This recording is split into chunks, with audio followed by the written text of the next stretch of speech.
Good morning to you at home. Welcome back into Wake Up America. I'm Rob Finnerty. The issue of mental health in the military, it's only getting worse, with the number of military suicides rising each year since 2001. The past 5 years have been the worst that we've ever seen. Joining us now for more on why this could be happening is former C-17 combat commander and U.S. Deputy Military Representative to NATO, General Blaine Holt, back with us on the show. General Holt, good to see you again. Happy New Year. Happy New Year and go Dogs. Yes, that's right. Another Georgia alum. I'm surrounded by, my wife went to Georgia as well, so I'm surrounded by Georgia We're alum. everywhere. Yeah, everywhere. Tonight's certainly a big game. I want to talk about mental health issues impacting military veterans in particular, thousands every single year. And the problem, it's only getting worse, particularly over the last 25 years. Why do you think that is? Well, there's a couple of reasons. I think there's some very clear indicators that this year has been exceptional for veterans and for those serving on active duty. One of those things is absolutely our defeat in Afghanistan and walking away from Afghanistan the way we did. And I can tell you personally, I've conducted a lot of grief counseling for fellow vets who are either separated or even still on active duty about how disenfranchised they feel from the events that our country's leaders took during that evacuation, and we're still feeling the effects. But let's not just stop there. The new Defense Department has embarked on this woke culture, equity. Let's get rid of meritocracy. Let's make sure that all these social engineering programs are among the vets.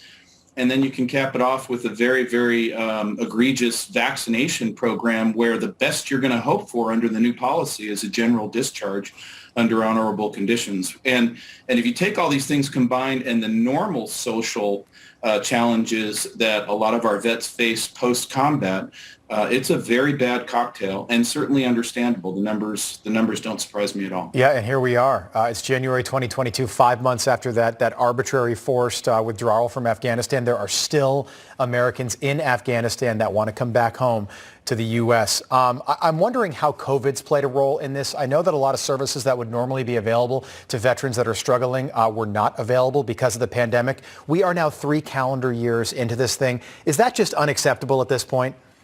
Totally unacceptable. The Veterans Administration, our leaders in the Defense Department have clearly broken faith with this force, and it needs to be reestablished immediately. And vets, thank you for your service is a nice thing to hear, but actions speak louder than words, and our vets need help. I want to switch to what's going to be taking place in Geneva, Switzerland. U.S. dignitaries, the Deputy Secretary of State, Wendy Sherman, is going to be meeting with her counterparts from Russia about the situation on the Ukraine border right now and possible de-escalation. Adversaries always test new U.S. presidents, Russia, China, Iran, and of course, North Korea. They respect strength. They exploit weakness. How much of this, what's going on right now between China and Taiwan and Russia and Ukraine, do you think has to do with this perceived weakness when it comes to Joe Biden?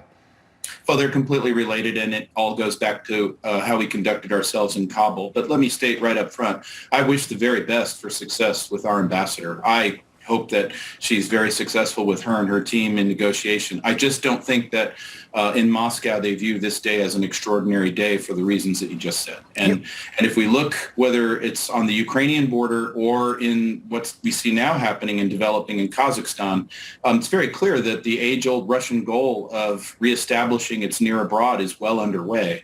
And they don't seem to be deterred in any way, shape, or form. So I hope whatever happens in Geneva comes with swift U.S. response and actions across a multitude of areas. That's a great answer.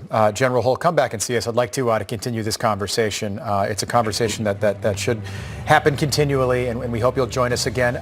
Go Dogs tonight. Go Dogs. That's a big one. 8 p.m. kickoff in the East. That's General Blaine Holt joining us. Thanks so much. Good to see you. Take care, Ron. All right, we got a lot more coming.